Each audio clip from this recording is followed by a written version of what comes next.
এই সংসারে সবাই বলেন আমি অর্জুনের মতো হয়ে উঠতে চাই। সবাই চায় যে তারাও যেন অর্জুনের মতো গান্ডীব লাভ করে। তারাও চায় যে তাদেরকেও মহাদেব এসে পশুপতি অস্ত্র দান করবেন। তারাও এটাই চায় মহাভারতের মতো মহাসংগ্রামে বিজয়ী হতে। কিন্তু সবাই ভুলে যান যে অর্জুন যা হতে পেরেছিলেন সবকিছুই অর্জন করেছিলেন। যদি আপনিও অর্জুনের মতো গান্ডীব লাভ করতে চান তবে আপনাকেও তার মতোই শ্রেষ্ঠ কাঠ নির্বাচন করতে হবে। সেই কর্ম আপনাকেই করতে হবে। তার প্রত্যঞ্চা যাতে তীব্র হয় তার জন্য আপনাকে সর্বশ্রেষ্ঠ দড়ি খুঁজে বের করতে হবে। আপনার বাণ যাতে ঘাতক হয় সেই জন্য আপনাকে নতুন নতুন ধাতু খুঁজে বের করতে হবে। সেই শিক্ষা আপনাকে লাভ করতে হবে, তবেই আপনার ইচ্ছে পূর্ণ হবে। অর্জুন হওয়া বড়ই সরল যদি আপনি কিভাবে অর্জন করতে হয় তা জানেন। শুধুমাত্র স্বপ্ন দেখেন যারা, তারা কখনোই অর্জন করতে পারবেন না। কিন্তু যদি কেউ অজ্ঞাতবাস ভোগ করতে পারে, যদি কেউ লাক্ষাগৃহ থেকে পালিয়ে বাঁচতে পারে, যদি কেউ কঠোর তপস্যা করতে পারে, প্রতীক্ষা করতে পারে এবং পরিশ্রম করতে পারে, তাহলে সে অর্জুন অবশ্যই হয়ে উঠবে। যদি আপনি অর্জুন হয়ে উঠতে চান তাহলে কর্ম করতে শিখুন আর আমার সাথে ভালোবেসে বলুন রাধা রাধা। কি ওই মাকড়সার জাল দেখতে পাচ্ছেন? মাকড়সারা ভীষণ পরিশ্রম করে এটা তৈরি করে। নিজের শরীরের রস দিয়ে এই জাল বোনে। আপনি কি এটার উদ্দেশ্য জানেন? আসলে মাকড়সা এই জালে ছোট কীটপতঙ্গ ধরে তাদেরকে খাদ্যরূপে গ্রহণ করে। কিন্তু আপনি কি এই কথা জানেন যে একদিন মাকড়সা নিজেই নিজের জালে জড়িয়ে মৃত্যুবরণ করে থাকে? বলুন কি করেন আপনি এই জাল দেখতে পেলে? দেখতে পেলেই মুছে ফেলেন এর অস্তিত্ব, তাই না? তেমনি অন্যদিকে পাখির বাসা। পাখিরাও ভীষণ পরিশ্রম করে এটা তৈরি করে। কিন্তু যদি পাখি একদিন এটা ছেড়ে চলে যায় তাহলেও লোকে এটা নষ্ট করে দেয় না। কারণটা কি?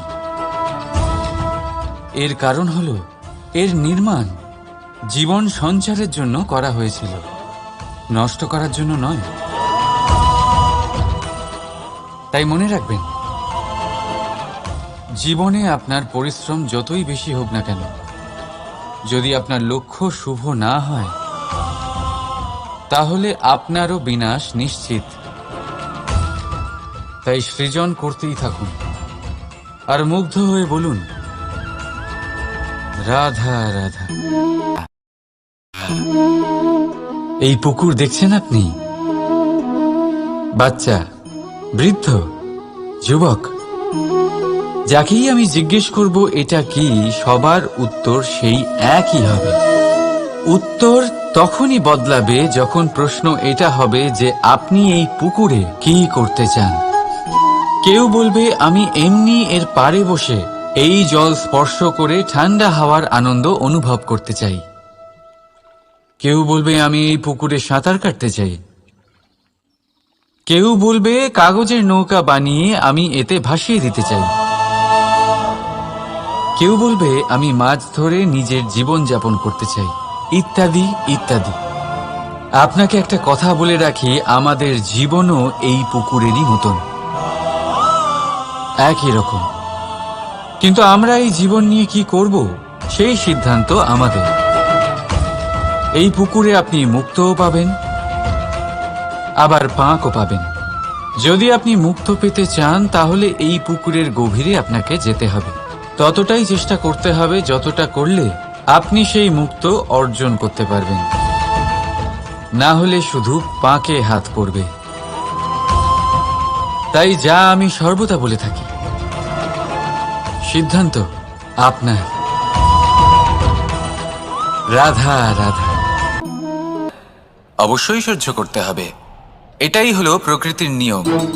এই নিয়ম কিন্তু আমরা সবাই জানি, কিন্তু আমাদের মধ্যে বেশিরভাগ মানুষ এই বিভ্রান্তি নিয়ে বাঁচি যে এই যে প্রকৃতির নিয়ম তা আমার ওপর প্রযোজ্য নয়। তা কিন্তু নয়। আমাদের চতুর্দিকে এই যে নিসর্গ রয়েছে, আমরা তার কতটা ক্ষতি করি সেটা একবার ভেবে দেখুন। আমরা বনাঞ্চল জ্বালিয়ে দিই, বায়ু দূষিত করি, জল দূষিত করি, প্রাণীদের হত্যা আমরা করি। কেন? এই নিসর্গ আমরা নষ্ট করি, যদিও আমরা জানি যে আমরাও হলাম এই নিসর্গেরই অংশ। এবার দেখুন, শরীরের কোনো অংশে যদি আগুন ধরান, আস্তে আস্তে সমস্ত শরীরও জ্বলে যাবে। সেইভাবেই নিসর্গ যদি নষ্ট হয়ে যায়, তাহলে মনুষ্য জাতিও নষ্ট হয়ে যাবে। তাই এই যে নিসর্গ আপনি দেখছেন, এই পুষ্প, এই বৃক্ষ, বায়ু, জল, এদের সকলকে রক্ষা করুন, নষ্ট নয়। মনে রাখবেন, যদি নিসর্গ থাকে মানুষ থাকবে, যদি নিসর্গ থাকে তাহলেই জীবন থাকবে। আসুন আমার সাথে ভালোবেসে বলুন, রাধা রাধা।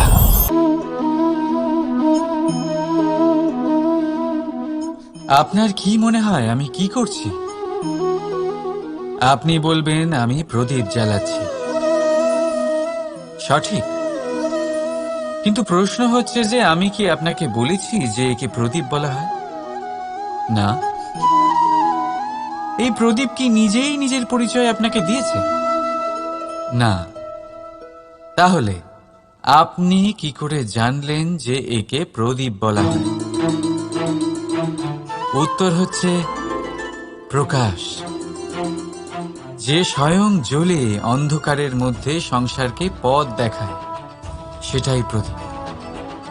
যা নিরাশার মাঝে আশার আলো প্রদর্শন করে, সেটাই প্রদীপ। অপর দিকে আছে সাপ, যাকে না দেখেও তার ফনার আওয়াজ শুনেই লোকে ভয় পেয়ে যায়। তার মানে ব্যক্তির পরিচয় তার কর্মের দ্বারা পাওয়া যায়। তাই আপনার এটা বলার প্রয়োজন নেই যে আপনার পরিচয় কি। এটা আপনার কর্মই নিশ্চিত করবে যে লোকে আপনাকে প্রদীপ ভেবে ভালোবাসবে নাকি সাপ ভেবে ভীত হয়ে থাকবে। রাধা রাধা। সময় কত বিচিত্র হয়। সময় আমাদের পক্ষে থাকলে আমরা নিজেদের রাজা মনে করে নিই, আর সেই সময় যদি বিপক্ষে চলে যায় তাহলে নিঃস্ব হতে সময় লাগে না। তাই মানুষের একটা অভ্যেস আছে, খারাপ সময়ের জন্য কিছু সঞ্চয় করা।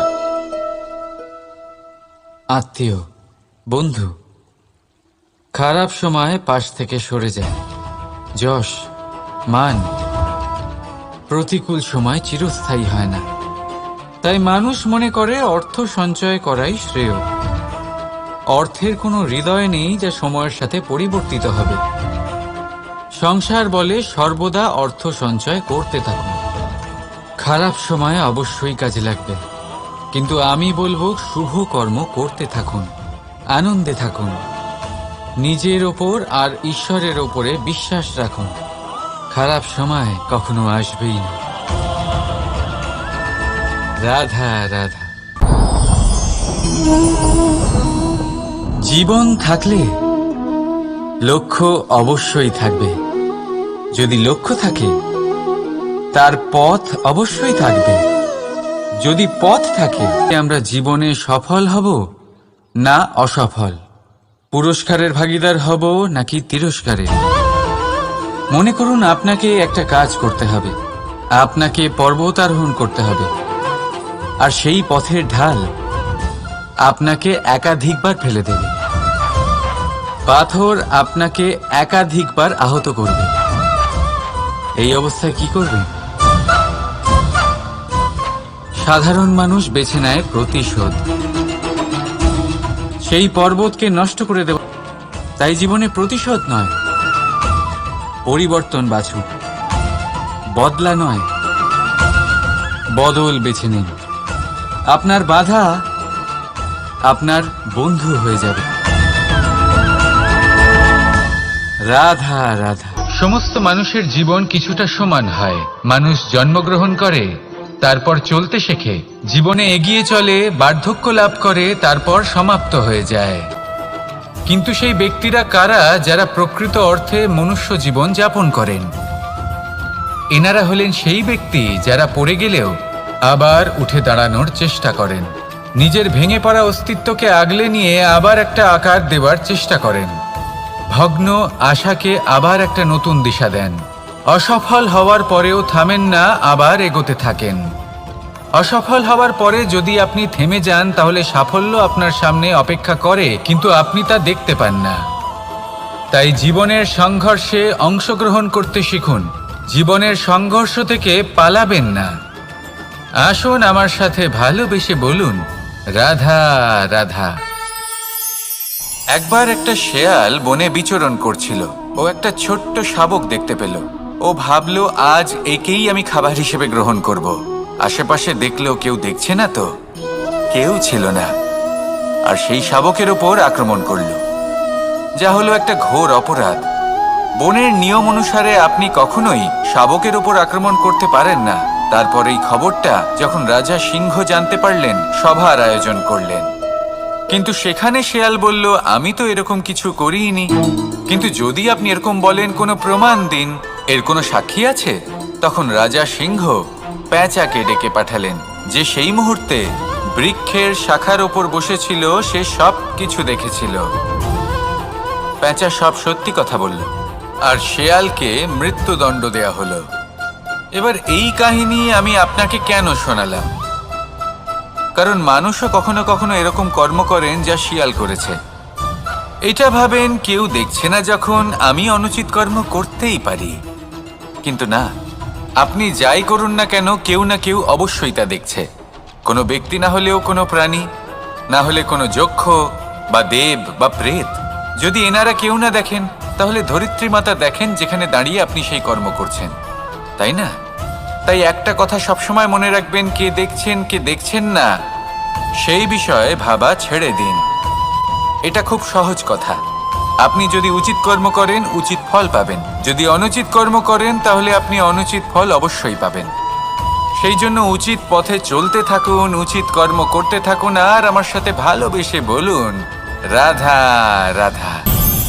আপনি কখনো কোনো বাজকে নিজের বাসা বানাতে দেখেছেন?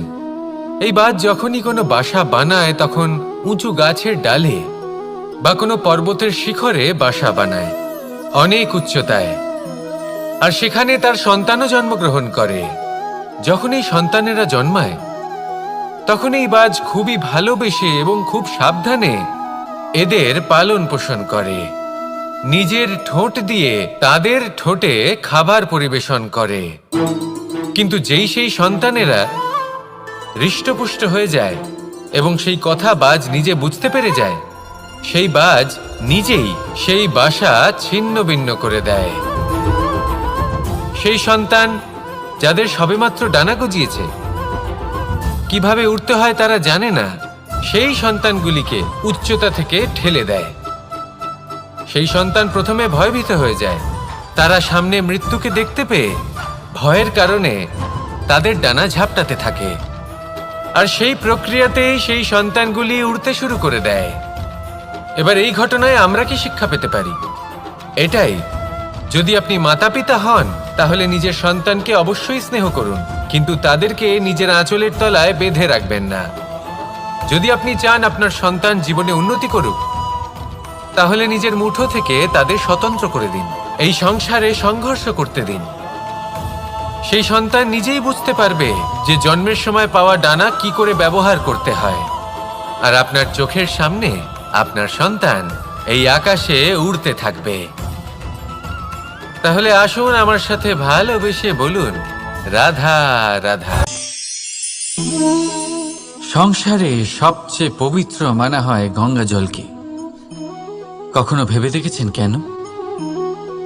কারণ গঙ্গা জলের আবির্ভাব অত্যন্ত শুদ্ধ হয়, তার জন্ম শুদ্ধ হয়, যেখান থেকে তার শুরু সেটাই শুদ্ধ হয়। আর শুরুটা শুদ্ধ হওয়া অত্যন্ত আবশ্যক। আমাদের জীবনে সবই শুরু হয় আমাদের ভাবনা থেকে। নিজের ভাবনাকে শুদ্ধ রাখুন, কারণ এই ভাবনা থেকেই আবির্ভাব হয় শব্দের। আপনার শব্দ শুদ্ধ রাখুন। এই সংসারে, এই জীবনে নিজের ভাবনা শুভ রাখলে, শুদ্ধ করলে আপনার মন সুপ্রসন্ন হয়ে বলবে, রাধা রাধা। মানুষ জন্মগ্রহণ করে, তার সাথে ভয়েরও জন্ম হয়। ছোটবেলা থেকেই আমাদের মনে কোনো না কোনো প্রকারের ভয় থেকেই যায়।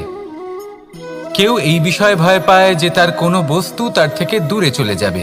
কেউ এই বিষয়ে ভয় পায় যে আমি নিজেকে হারিয়ে ফেলব। কেউ এই ভেবে ভয় পায় যে আমার প্রিয়জনেরা তারা যেন আমার থেকে দূরে না চলে যায়। কেউ এই ভেবে ভয় পায় যে আমরা যেন পথ না হারিয়ে ফেলি, আদি ইত্যাদি। কিন্তু সত্যি কথা বলতে, ভেবে দেখুন এই ভয় বাস্তবে কি? শুধুই একটা মনস্থিতি, আর কিছুই নয়। যা কিছু আপনি জীবনে পেয়েছেন তা একদিন আপনাকে হারাতে হবে। এই জীবন হলো আপনারই, কিন্তু তাও একদিন সমাপ্ত হবে। তাই ভয় পেয়ে কি লাভ? এই ভয় শুধু আপনাকে জীবনযাপন করা থেকে বাধা দিচ্ছে, আর কিচ্ছু নয়। পথ হারিয়ে ফেললেই বুঝতে পারবেন যে নতুন পথ কিভাবে বানাতে হয়।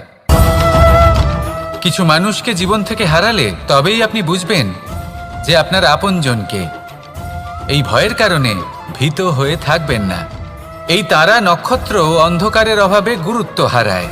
শিবকেও মহাদেব হওয়ার জন্য বিষ পান করতে হয়েছিল। প্রত্যেক পরিস্থিতি, প্রত্যেক সাফল্য আপনার পরীক্ষা নেবে। তাতে উত্তীর্ণ হওয়া হলো আপনার কর্ম। যখনই আপনি ভয় পাবেন বা সংকটের সম্মুখীন হবেন, তখন সাহসের সাথে তার সম্মুখীন হন। মনে রাখবেন, যে সম্মুখীন হতে জানে, সাফল্য তার সাথে সবসময় থাকে।